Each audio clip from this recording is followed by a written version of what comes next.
E aí, indesistível, você já se perguntou até onde uma escolha errada pode levar um povo inteiro?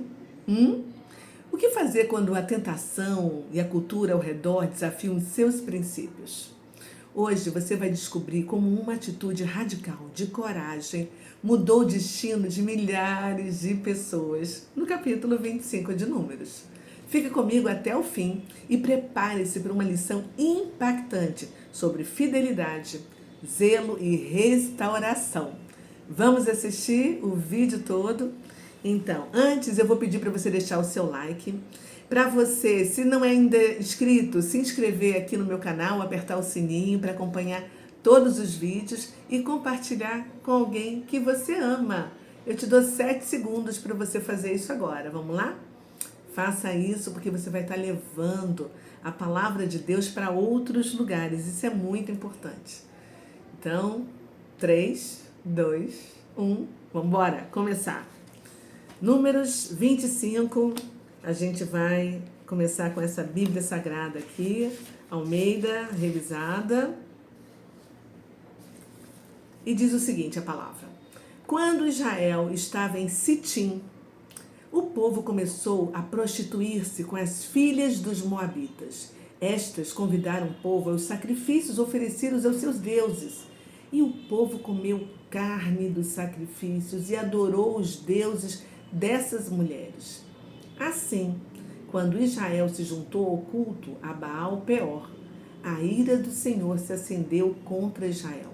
E o Senhor disse a Moisés: Reúna todos os chefes do povo e enforque-o diante do Senhor ao ar livre, e a ardente ira do Senhor se afastará de Israel.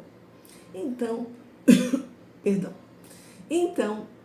Moisés disse aos juízes de Israel: Cada um mate os homens da sua tribo que se juntaram a Baal-Peor.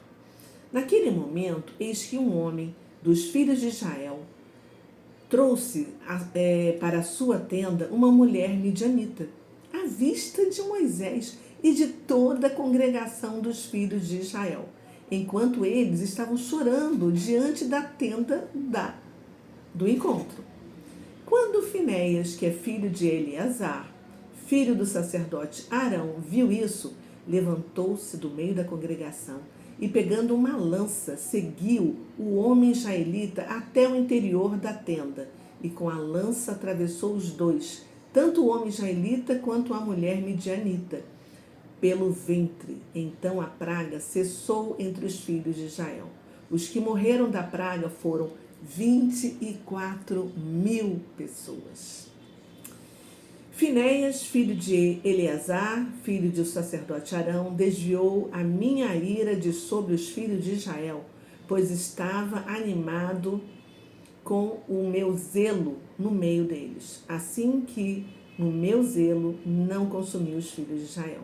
Portanto digo, eis que lhe dou a minha aliança de paz, e ele e a sua descendência terão a aliança do sacerdócio perpétuo, porque teve zelo pelo seu Deus e fez expiação pelos filhos de Israel.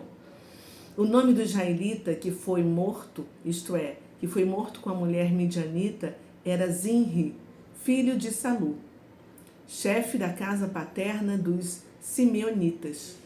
O nome da mulher midianita que foi morta era Cosbe, filha de Zur, chefe do povo da casa paterna entre os midianitas. O Senhor disse a Moisés: Atormentem e ataquem os midianitas, porque eles atormentaram vocês quando os enganaram no caso de Peor e no caso de Cosbe, filha do chefe dos midianitas, irmã deles, que foi morta no dia da praga, no caso de Peor.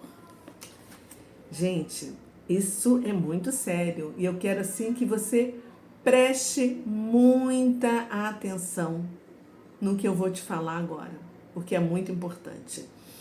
No capítulo anterior, Balaão não conseguiu por 3 vezes amaldiçoar o povo de Israel, que estava acampado em Sitim, né? Mas Balaão, lá de cima do monte, vendo tudo que estava acontecendo ao lado de Balaque, segundo os teólogos dizem, ele estava dando um conselho para ele, para enviar prostitutas para dentro do arraial de Israel. Ou seja, ele não amaldiçoou o povo de Deus com palavras, porque veio sobre ele o Espírito de Deus. Mas Deus tinha protegido o povo das maldições verbais. Mas o inimigo mandou mulheres para seduzirem os homens dentro do acampamento deles. O inimigo sabe o seu ponto fraco. Isso significa que muitas vezes você não precisa nem sair da sua casa para ir para o mundão, para poder pecar. Porque o pecado vai até você, bate na sua porta. E no mundo atual é muito fácil você pecar.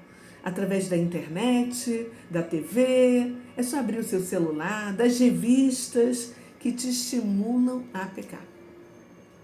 Naquela época, muitos israelitas começaram a se envolver sexualmente, religiosamente, com as mulheres moabitas e midianitas, participando de cultos idólatras a Baal Peor, conhecidos como culto da primavera, onde as mulheres tinham relações explícitas para cultuar o Deus e gerar fertilidade. Essa infidelidade do povo de Israel, unida à idolatria e à imoralidade, acabou provocando a ira de Deus. E uma praga mortal, como a gente viu aqui, entrou no acampamento e vitimou 24 mil pessoas. Aí você pode estar se perguntando, nossa, por que aconteceram essas mortes? Gente, porque o povo tinha uma aliança matrimonial com Deus. E Deus era santo e tinha dito para o povo, sejais santos, porque eu sou santo. Mas em vez deles buscarem se tornar santos, eles fizeram o quê? Se prostituíram com deuses estranhos, tanto fisicamente quanto espiritualmente. O Eterno de Israel não poderia permitir esse pecado no arraial. E aí agiu com juízo, porque ele é o dono da vida e da morte. E o mundanismo entrou na casa deles, tornando o arraial impuro. É muito simples, gente. Basta você pensar um pouquinho. Imagine que você acaba de construir um condomínio maravilhoso com casas de madeira de lei. Uma madeira poderosa, dura, difícil, de se contaminar. Mas aí o cupim foi e comeu o portão de entrada. Você vai ali passar um remedinho? Ou você vai tirar o portão para não contaminar todas as outras casas? Não vai queimar o portão? Você precisa tomar uma decisão radical. Pense, o que você faria se você fosse o dono do condomínio?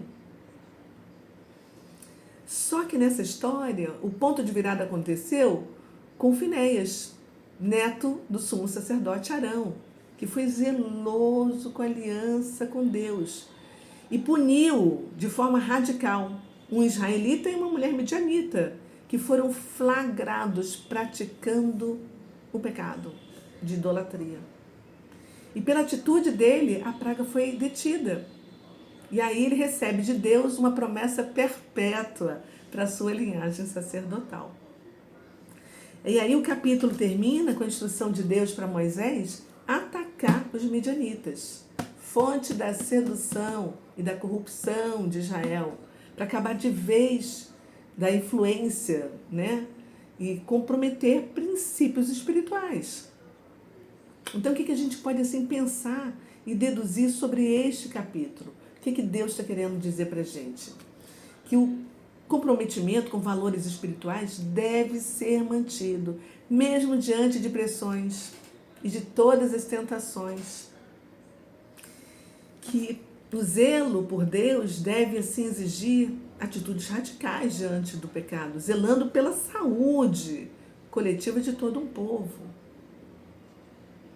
A gente viu também que a intimidade com algumas culturas e práticas alheias à nossa fé pode levar ao distanciamento e à apostasia, à idolatria.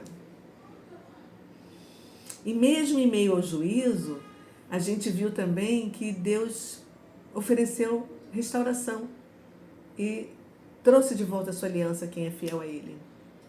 Agora reflita sobre algumas perguntas para você poder tirar insights e anotar no seu caderno.